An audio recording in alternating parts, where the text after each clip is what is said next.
के भेजें, कोई कन्फ्यूजन है पूछना।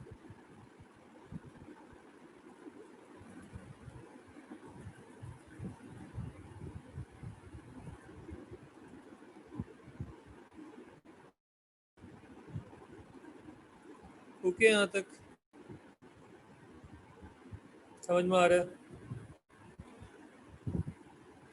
ठीक, तो फाइनली अब अच्छा, ये एक अलग टॉपिक है, फैक्टर प्रोडक्शन होते कौन से हैं। अभी के लिए जिन लोगों को पहली बार देख रहे हैं, मैं सिर्फ उसको सिर्फ बता दूं।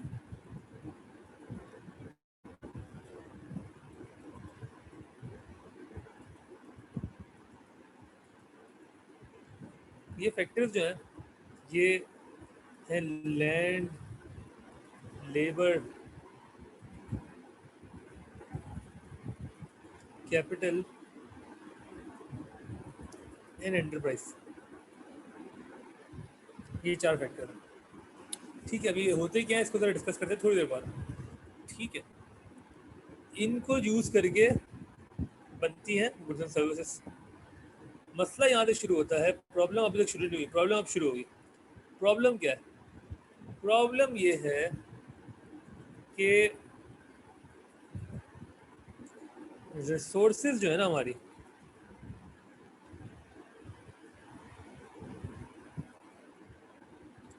Are scarce. स्कार्स का मतलब क्या है? ये है limited. These factors of production are in limited quantities available in the world. एक लिमिट है। ये फैक्टर सारे क्या हैं? क्वांटिफाई कर सकते हैं इसको आप, यार इतना लेबर अवेलेबल है पूरी दुनिया में, या इतना लैंड, इतना कैपिटल, इतना एंटरप्रेन्योर अवेलेबल है पूरी दुनिया के अंदर। They are limited, they are not unlimited. ठीक है, और इसको हम कहते हैं हमारी जबान में scarce. They are scarce. Scarce का मतलब क्या? लिमिटेड। ठीक है, SCARCE। तो इन लिमिटेड फैक्टर्स को यूज करके क्या बनेगा? गुड एंड सर्विसेज बनेंगे, कमोडिटीज बनेंगी। लेकिन कितनी बनेंगी? जब फैक्टर्स लिमिटेड है तो कमोडिटीज भी लिमिटेड ही बनेंगी। Only limited commodities can be produced. Limited number of commodities can be produced.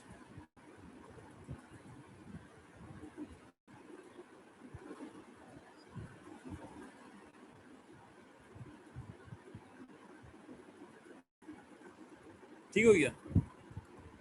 गिनती कमोडिटीज बनेगी लिमिटेड यूजिंग these फैक्टर्स। उससे क्या होगा? होगा क्या eventually? Only limited wants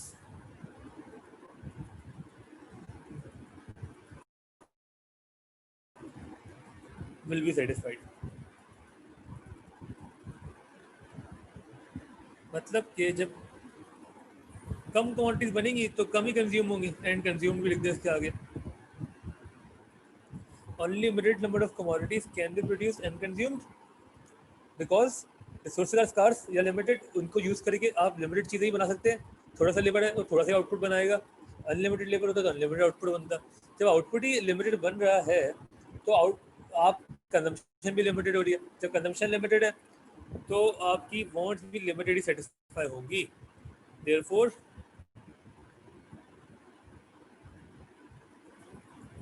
there will always be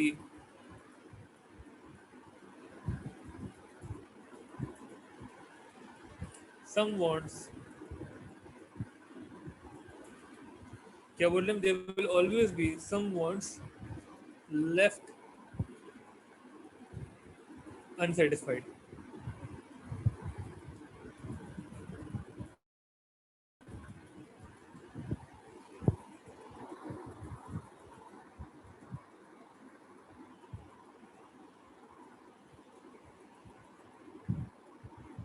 ये सारी बात समझ में आई? और ये आपकी सारी प्रॉब्लम है ना। ये पूरी जो हमने बात की यहाँ से स्टार्ट से लेके कि वांट्स अनलिमिटेड है, ठीक है, और आप चाहते हैं वांट्स जितनी सेटिस्फाई हो उतनी अच्छी बात। उसको सेटिस्फाई करने के लिए you need commodities, commodities produce करने के लिए यू नीड रिसोर्सेज। रिसोर्सेज क्या है? Factors of production. प्रॉब्लम ये है कि रिसोर्सेज जो है वो लिमिटेड है, स्कार्स है। इनको यूज करके जो आउटपुट बनेगा वो भी लिमिटेड बनेगा, स्कार्स बनेगा। तो सेटिस्फाई जो वांट्स होंगी वो भी कुछ ही होंगी, और जो बाकी रह गई वो सारी क्या रह गई, अनसेटिस्फाइड। तो ये बड़ा मसला है। और दिस होल थिंग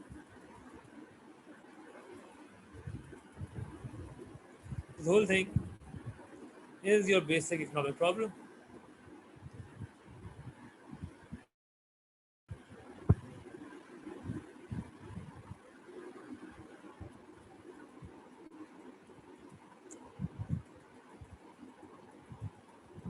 कॉपी कर लें इसको प्लीज, और कोई कुछ पूछना पूछ ले प्लीज, कंफ्यूजन है तो बोल ले। तो बेसिक इकोनॉमिक प्रॉब्लम ये पूरी कहानी है।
ओके, यहाँ तक तो बता दें, कोई कंफ्यूजन है पूछ लें।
ठीक है, ठीक। अच्छा, जो हमने नया टॉपिक शुरू करना है ना आज, जो कि थोड़ा इम्पोर्टेंट भी है, बेसिक प्रॉब्लम ने ज़रा पढ़ ली। ठीक है, तो खैर इसको पहले हम वाइंड अप करते हैं और फिर हम आगे बढ़ेंगे। वाइंड अप कैसे करेंगे कि हमें पता हो। अच्छा, इसको ना प्रॉब्लम ऑफ स्कार्सिटी भी कहते हैं। इसको हम कहते हैं प्रॉब्लम ऑफ स्कार्सिटी। स्कार्सिटी के रिसोर्सेज स्कार्स हैं, ठीक है, जिस वजह से प्रॉब्लम रहेगी, some wants would always be unsatisfied. और अब मसला क्या है कि ये जो प्रॉब्लम है ना, this problem can never be solve. आप सॉल्व नहीं कर सकते इसको।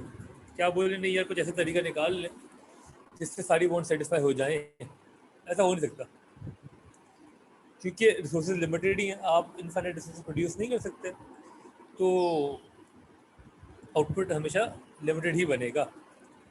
ठीक है, जहाँ तक तो कोई मसला नहीं है हमें। और हमें ये बताओ कि problem can not be solve. मसला कहाँ से आएगा कि जो हमें चीज़ें पढ़नी है बेसिकली वो क्या है कि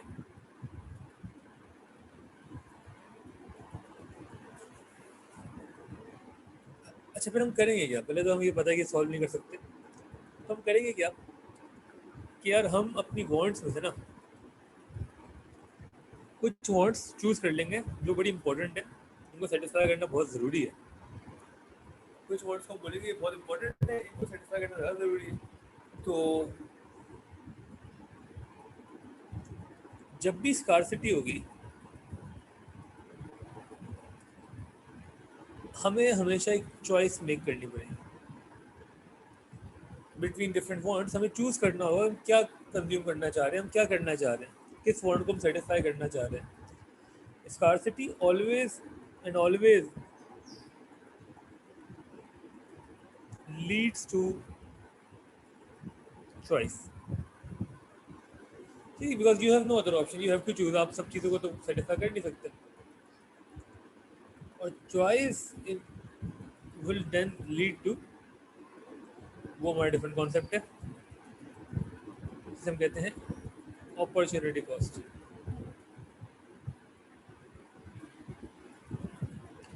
Scarcity always leads to choice. Choice always leads to opportunity cost. ठीक है। इससे मुराद के अपॉर्चुनिटी कॉस्ट होती है कि हमने पहले डिस्कस किया था, लेकिन हम देख लेते हैं।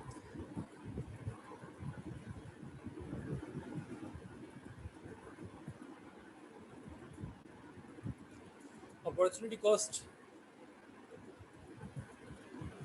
it is the cost of next best alternative foregone.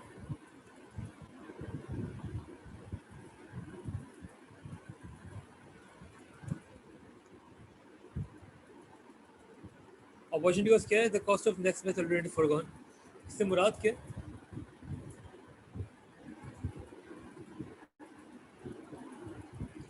Basically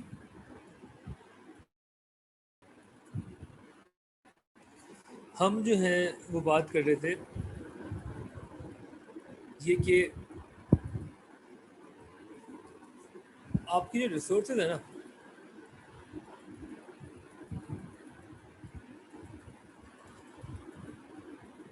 they have alternative uses.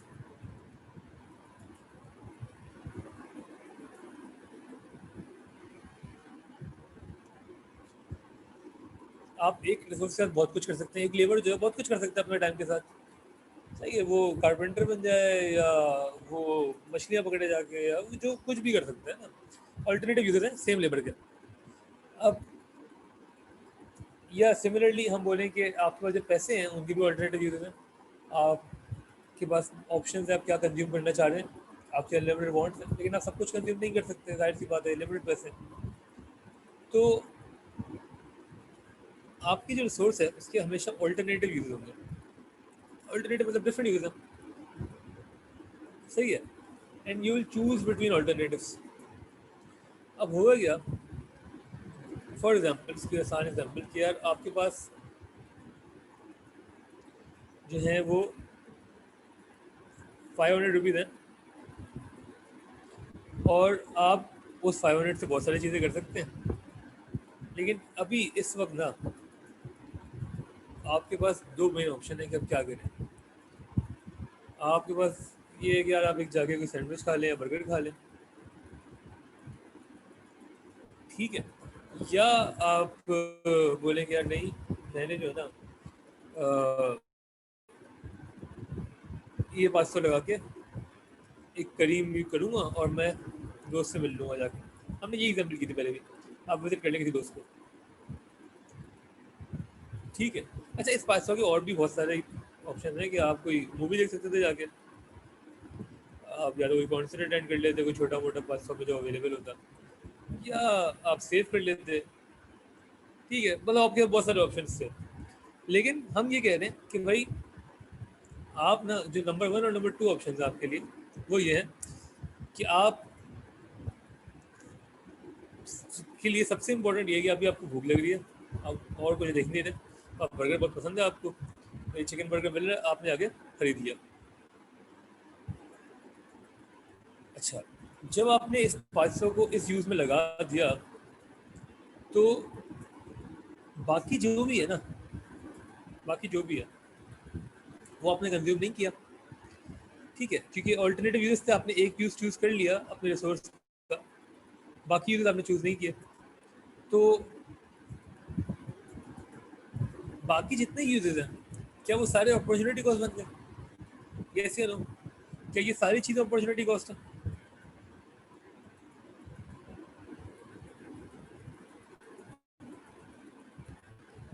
हाँ तो मूवी 5 मिनट में हो जाती है यार, नहीं होती? सारी अपॉर्चुनिटी कॉस्ट है? नहीं है, फिर क्या है अपॉर्चुनिटी कॉस्ट? बिल्कुल ठीक है ना, नहीं है जी, सारे तो नहीं है अपॉर्चुनिटी कॉस्ट। अपॉर्चुनिटी कॉस्ट क्या है? सेकंड वन ओनली, बेहतरीन था, बिल्कुल। अपॉर्चुनिटी कॉस्ट जो नंबर 2 पे सिर्फ वही है। क्यों? क्योंकि यार वैसे तो आपके पास हमेशा बेशुमार ऑप्शन है ना, अनलिमिटेड वांट से, जो अनलिमिटेड ऑल्टरनेटिव है किसी भी रिसोर्स के, ठीक है। लेकिन when you choose one option, जो नेक्स्ट बेस्ट था, नंबर 2 पे जो चीज थी नेक्स्ट बेस्ट, सही, हम ये नहीं कह रहे the cost of all alternative foregone, नहीं, द नेक्स्ट बेस्ट नंबर 2 पे जो है, जिसको आपने फॉरगो कर दिया, फॉरगो करने का मतलब है जिसको आपने जाने दिया, जिसको आपने यूज नहीं किया, एक्सेप्ट नहीं किया, फॉरगो कर दिया, वो जो चीज़ है वो आपकी क्या बन जाएगी? Opportunity cost, the cost of the next best alternative foregone, ठीक है। तो अच्छा, ये कॉस्ट क्यों है एक तरीके से, इसको हम कॉस्ट क्यों कहते हैं? क्योंकि इकोनॉमिक्स में आप कॉस्ट ना, आप हर चीज़ देखते हैं in terms of commodities. Economics में we see everything in terms of commodities. तो मतलब कि यहाँ पे जो अपॉर्चुनिटी कॉस्ट है, इसकी एक और डेफिनेशन है। एक तो ये definition the cost of next best alternative foregone. एक और डेफिनेशन क्या है? वो है it is the real cost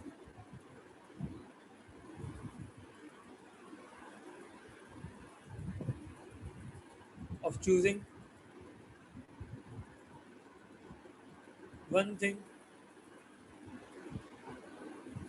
over another, ठीक है। तो ये रियल कॉस्ट है of choosing one thing over another. इसको हम रियल कॉस्ट से मुराद क्या हमारा? इकोनॉमिक्स में हमारी जो कॉस्ट होती है ना, वो ये नहीं होती कि यार अच्छा बर्गर कितने का था, 500 का, ठीक है।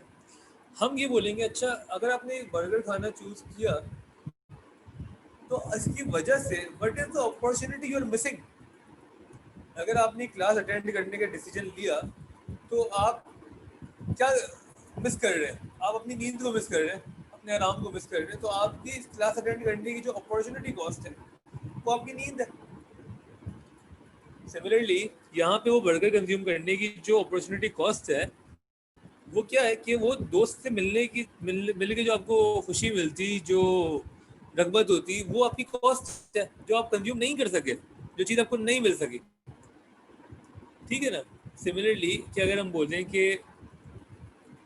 लेट सपोज कि आपका नंबर 2 पे विजिटर फ्रेंड नहीं था, ये बड़ा इंपॉर्टेंट है, हाँ इसको देख लें कि ये अगर नंबर 2 पे विजिटर फ्रेंड नहीं था और नंबर 2 पे हम बोलते कि आपके पास जो असली ऑप्शन नंबर 2 पे है आपके लिए, वो ये है सेफ। दो ऑप्शन थे यार, या तो मैं कुछ खा लूँ भी जाके या सेव कर लूँ। अच्छा, सेविंग पे मैं आपको ये भी बता दूं कि यार आपको ना अगर सेव करेंगे तो इंटरेस्ट भी मिलेगा। इंटरेस्ट क्या है कि आपने अगर फॉर एग्जांपल बैंक में रखवाए 500 रुपये, तो बैंक जो है आपको महीने के एंड पे दे देगा 510 रुपये, तो 550 रुपये, मतलब वो कुछ बढ़ा के वापस करेगा, वो जो जितना उसने बढ़ाया वो आपका इंटरेस्ट है। तो एक तरीके से इंटरेस्ट की डेफिनेशन जो है वो होती है the return on savings. Interest को भी हम डिफाइन करते हैं as the return on savings,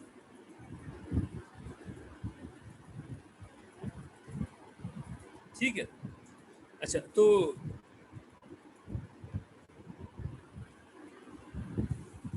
अभी मैं आपसे बोलूं कि यार अगर ये आप 500 सेव करते तो आपको इंटरेस्ट मिलता 10 का, ठीक है। लेकिन आपने कहा नहीं यार ऐसी की तैसी, मुझे तो भूख लगी है, मैं खाना खाऊंगा, और आपने जाके बर्गर खा लिया, ठीक है। अपॉर्चुनिटी कॉस्ट क्या है इस वक्त आपकी?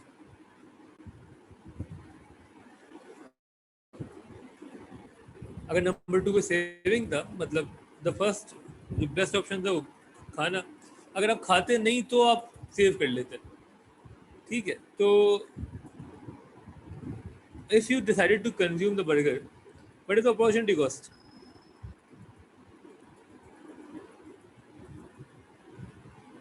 10 रुपीज सेविंग, हाँ सेविंग नहीं बोलेंगे हम, ये बड़ा इंपॉर्टेंट है, सेविंग नहीं बोलेंगे, हम बोलेंगे 10 रुपीज, ये 10 rupees opportunity cost, what you could have earned, what you could have enjoyed, what you could have consumed, वो जो सेटिस्फेक्शन आपको मिलती दोस्त से मिलने से, या वो पैसे जो मिल रहे हैं सेविंग से, सेविंग से सेटिस्फेक्शन तो नहीं मिल रही ना, पैसे ही मिल रहे हैं, ठीक है। मूवी देख के जो आपको यूटिलिटी मिलती, जो सेटिस्फेक्शन मिलती, वो या तो अपॉर्चुनिटी कॉस्ट होती है, कॉन्सर्ट से जो मजा आता आपको, आप हल्ला गुल्ला करते, आप खुश होते, वो जो सेटिस्फेक्शन मिल सकती थी वो आपको नहीं मिली, तो वो अपॉर्चुनिटी कॉस्ट है। यहाँ पे देयर इजंट एनी सेटिस्फेक्शन, यहाँ पे सिर्फ क्या है, पैसे मिलते हैं आपको, तो आपने फॉरगो क्या किया, आपने 10 रुपीज फॉरगो किया। सेटिस्फेक्शन जो यहाँ की थी, यहाँ की यूटिलिटी क्या थी आपकी, वो 10 रुपीज थी। तो if the number 2 option was saving, तो आपकी जो अपॉर्चुनिटी कॉस्ट है कंजम्पशन की, consuming the burger, is the 10 rupees you could have earned through saving. ये बात समझ में आ रही है तो ओके लिख के भेजे, कोई कंफ्यूजन है पूछ ले।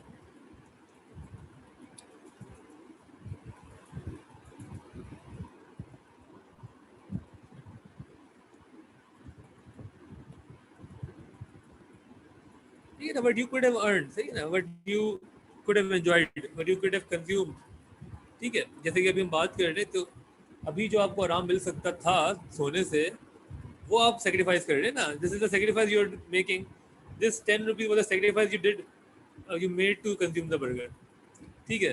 दोस्त को सेक्रीफाइस कर दिया आपने बर्गर के लिए, बात समझ में आ रही है। तो ये है अपॉर्चुनिटी कॉस्ट। इसको दो अच्छी दूसरी डेफिनेशन ये भी बड़ी इंपॉर्टेंट है, दोनों आपको आनी चाहिए, ठीक है। दोनों ही लिख दिया करें, तो हम कह रहे थे यार जब भी स्कार्सिटी होगी you have to choose, and obviously जब भी आपके ऑप्शन होंगे, और आपके स्कार्सिटी यहाँ से आ रही है, लिमिटेड पैसे, ऑप्शन अनलिमिटेड है, अभी तो हमने 4-5 लिखे हैं, लेकिन अनलिमिटेड है, तो you will have to choose definitely. Scarcity will always lead to choice. Scarcity will always lead to choice. Choice will definitely lead to opportunity cost. जब आप एक चीज चूज करेंगे, दूसरी चीज क्या बन जाएगी, अपॉर्चुनिटी कॉस्ट। ठीक हो गया, ठीक है, यहाँ तक समझ में आ रही है हमें सारी बातें, सही है। अच्छा, इसके अलावा जब प्रोडक्शन फैसिलिटी कब हमें शुरू करना है, लेकिन मैं चाह रहा हूँ कि वो हम कल क्लास के अंदर ही करें, तो उससे पहले ये जो है ना, ज़रा सा ये फैक्टर्स को मैं एक बार डिस्क्राइब कर दूँ, फिर हम क्लास खत्म कर देंगे।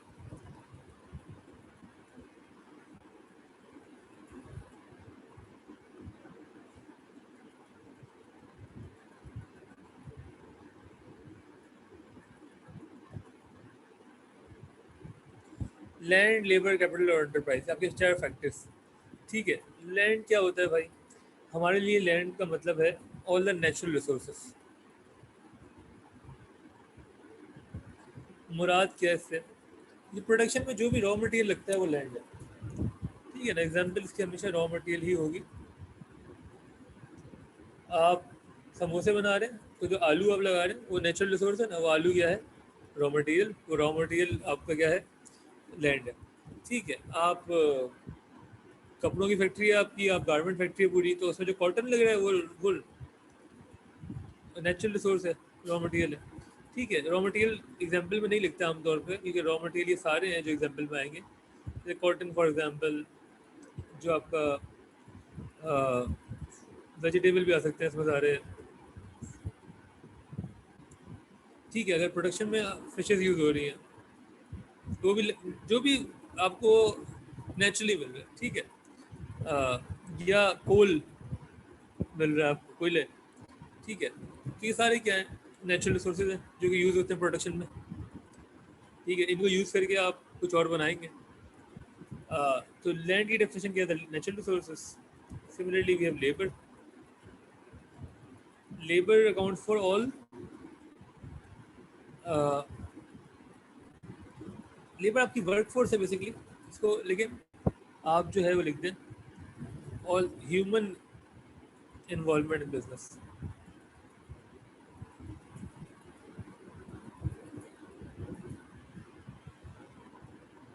ठीक है। तो ये फिजिकल एंड मेंटल एफर्ट्स हैं आपकी वर्कफोर्स की।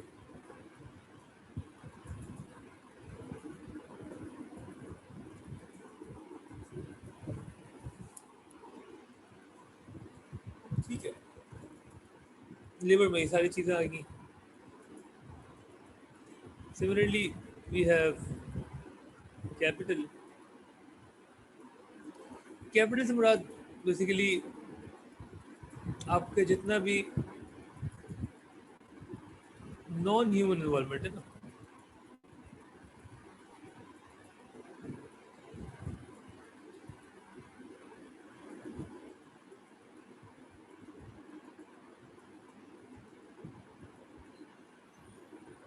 ठीक है, नॉन ह्यूमन इन्वॉल्वमेंट से मुराद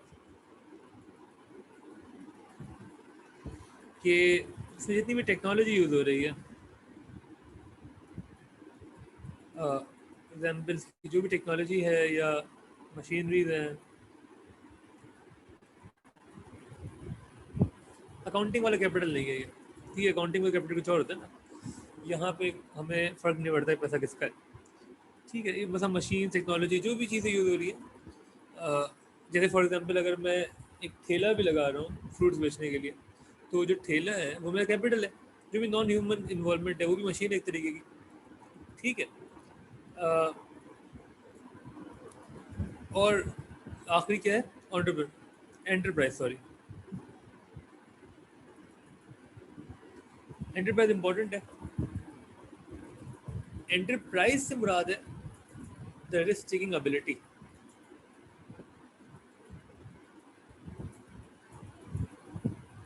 हमने शायद इससे पहले भी डिस्कस किया था, ये भी स्टार से बहुत ही कम है पाकिस्तान में, तो वैसे भी जनरली दुनिया में द रिस्क टेकिंग एबिलिटी बहुत कम होती है, लोग रिस्क लेना नहीं चाहते।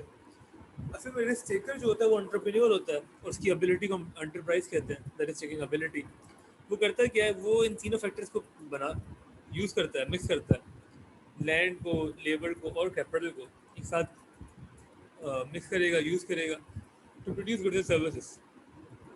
ठीक है, तो ये आपका डिसीजन मेकर भी है, द डिसीजन मेकर।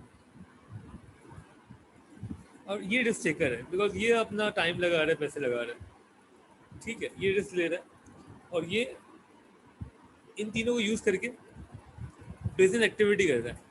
ठीक है, बिजनेस स्टडीज वाली सारी चीज़ें, बिजनेस एक्टिविटी कर रहा है। तो बिजनेस एक्टिविटी जो है वो करना बड़ा रिस्क का काम है। जॉब करना रिस्क में नहीं है, उसमें जॉब में तो पता होता है आपको सैलरी मिल जाएगी साल के एंड में, महीने के एंड में। बिजनेस में नहीं पता होता रिस्क है कि यार चीज़ें फ्लरिश भी कर सकती हैं, ख़राब भी हो सकती हैं। तो वो एबिलिटी अगर किसी में है तो उसको हम एंटरप्रेन्योर कह देते हैं। वो करता है कि इन तीनों को मिक्स करता है और फिर गुड सर्विस बनाता है। ठीक है, क्लियर है यहाँ तक, इसको बाद में कंटिन्यू करेंगे कल इंशाल्लाह। आज के लिए काफ़ी हो गया। तो ये तो इसको हम कल इंशाल्लाह कंटिन्यू करेंगे। कल हम प्रोडक्शन पॉसिबिलिटी कर्व शुरू करेंगे क्लास में। ठीक है, इसे स्क्रीनशॉट ले लें, कॉपी कर लें, कोई कन्फ्यूजन है पूछ लें। क्लियर सब कुछ तो ओके कर दें, जब क्लास को एंड कर रहे हैं।